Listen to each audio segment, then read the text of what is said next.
Mulai. Assalamualaikum warahmatullahi wabarakatuh. Setelah kemarin kita menyelesaikan mengenai bab teks prosedur, kali ini kita akan masuk kepada bab baru, yaitu bab teks eksplanasi. Dari segi pengertiannya, teks eksplanasi adalah teks yang menjelaskan proses terjadinya suatu fenomena alam ataupun fenomena sosial.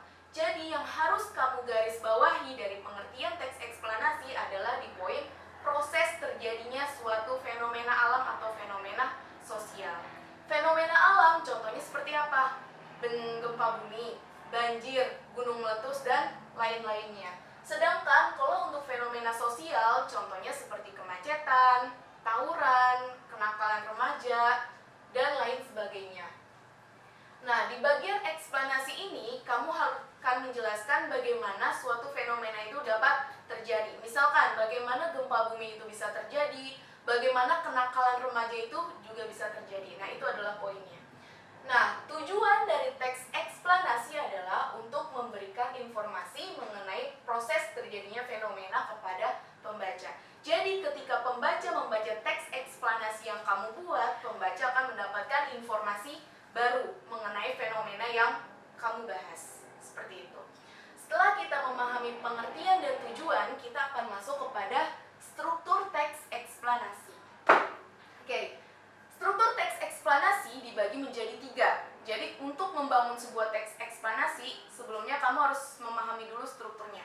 Ada 3. Yang pertama ada pernyataan umum, proses atau deret penjelas, dan juga ada interpretasi atau penutup. Nah, di bagian pernyataan umum, di sini akan berisi penjelasan umum. Kalau kita bicara penjelasan umum, berarti akan membahas pengertian mengenai fenomenanya itu. Ingat ya, kalau misalkan pengertian berarti akan muncul kata adalah dan ada kata merupakan. Nah, itu adalah kuncinya. Ketika kamu menemukan 2 kata ini, berarti dia adalah pengertian. Kalau dia pengertian, berarti akan masuk kepada pernyataan umum. Itu poin gampangnya. Nah, yang kedua adalah struktur proses atau deret penjelas. Nah, di bagian ini akan menjelaskan proses sebab akibat terjadinya suatu fenomena. Jadi, inti dari teks eksplanasi adalah di bagian ini. Di bagian proses. Karena dia menjelaskan prosesnya dari awal hingga akhirnya terjadi fenomena itu. Nah, di bagian ini juga akan menjelaskan pertanyaan dari mengapa dan bagaimana. Oke? Kita lanjutkan. Yang ketiga, ada bagian interpretasi atau bagian penutup. Nah, di bagian ini akan berisi kesimpulan atau komentar pribadi penulis mengenai fenomena yang telah dibahas. Jadi, kalau paragraf pertama dari teks eksplanasi pasti dia akan berisi pernyataan umum. Sedangkan untuk paragraf terakhirnya dia adalah interpretasi atau penutup. Meskipun interpretasi ini sifatnya itu opsional ya. Opsional itu adalah boleh ada, boleh enggak. Jadi bisa jadi paragraf terakhir dari teks eksplanasi itu interpretasi atau deret penjelas. Karena yang interpretasi ini sifatnya adalah opsional. Seperti itu. Nah, untuk lebih memahami lagi, kita bisa lihat di buku LKS kalian. Kalian bisa buka LKS halaman 16. Di situ ada judulnya Hujan Es. Nah, berarti ini menjelaskan fenomena alam ya, karena hujan es. Nah, di sini ada paragraf 1. Paragraf 1 ini masuk kepada pernyataan umum. Kenapa pernyataan umum? Karena di sini ada pengertian. Silakan dibaca di kalimat pertama.